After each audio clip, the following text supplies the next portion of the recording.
You have to first and foremost assume responsibility for your reality. You have to assume responsibility for every single thing that's ever occurred, every single relationship, every single thing that you've ever put into your mouth, every single pattern, behavior, habit that you've participated in, every mirror that's shown itself to you some way, shape, or form. You are a co-conspirator in your own reality. So the first step is the most practical thing, which is honesty, taking full accountability and responsibility for your own participation in your reality. Now, once you've done that, then you can start going to the drawing board and start mapping out a new architecture for the reality that you want to create.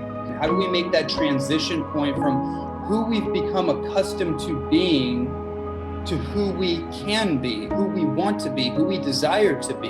If you don't know where you're going, any road will get you there.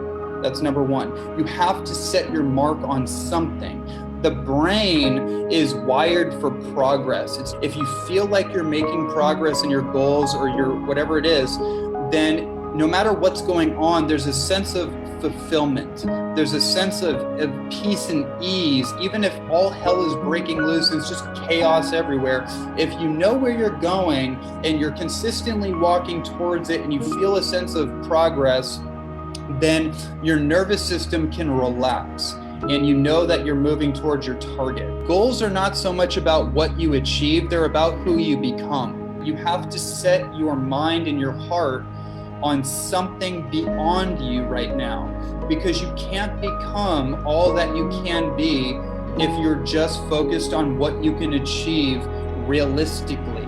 If what you can pursue and what you can become does not require an immense amount of support, the universe has no need to intervene in order to support you in miraculous ways.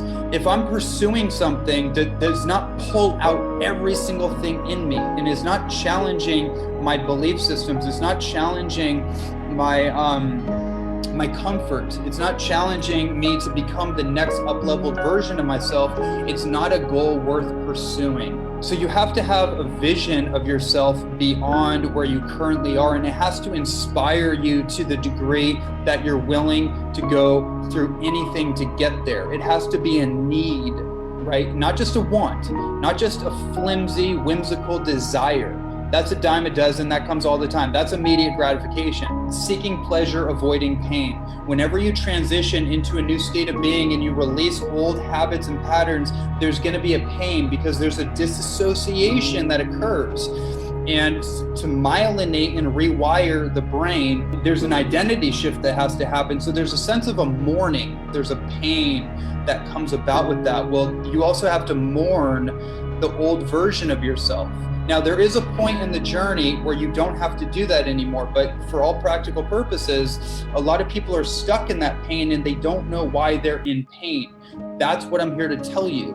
The reason that you feel pain is because it's a feedback system from your higher self or from your body, from whatever, from life, to show you what you need to learn or what you need to do to get back into alignment with your greater self. Your pain is a feedback mechanism showing you where you're out of alignment. A lot of times we feel pain or discomfort or a manner of emotions and we don't know where they're coming from. We don't know what's going on with that. And we wallow in the pain, right? We habituate to it. We normalize to the pain and we don't know how to transcend it. If you medicate the pain, you sedate it, you tranquilize it, you numb it, then you're going to be stuck in it and you're going to give it more power and it will become an addiction in of itself. The only way out is to get through it, to move through it, to feel it, to process it, to acknowledge it. So it's seen, it's acknowledged, and it's healed, and then you become free and you can move forward in any direction that you so choose. The pain is a feedback mechanism letting you know where you're off. And if you have the willingness and the courage to be with that, then you can shift and get on with it. You can shift the timeline that you're moving towards and you can shift it right in this moment. You don't have to wait. And a certain amount of time to get there. This is what a lot of people do. They're waiting to get somewhere, but you don't have to wait. You can activate it right from where you're at. And so how do you do that? It's through embodiment. Being able to embody the greatest version of yourself here in this moment. And the embodiment process isn't just about doing. In order for me to be the greatest version of myself, it's not dependent on what I do or don't do. Yes, there are actions. Yes, there are things that version of me does and things that it doesn't do. I have to really go within and really sort out my own energy field, because ultimately what we're talking about is a state of being. Who are you being in this moment? Are you being confident? Are you being absolutely crystal clear and certain about your destiny? Are you being a certain person in all manners of your experience that is representative of that destiny, your greatest version of yourself? Who are you being right now? Posture has a lot to do with this. Bringing your physiology into the matter and shifting your posture and pushing your heart out, your chest and your heart out. And then your whole alignment of your neck and your spine comes into alignment. When you're comfortable and your physiology is open and you can attune to that, all of a sudden your energy starts to change. How you shift your physiology has everything to do with who you're being energetically.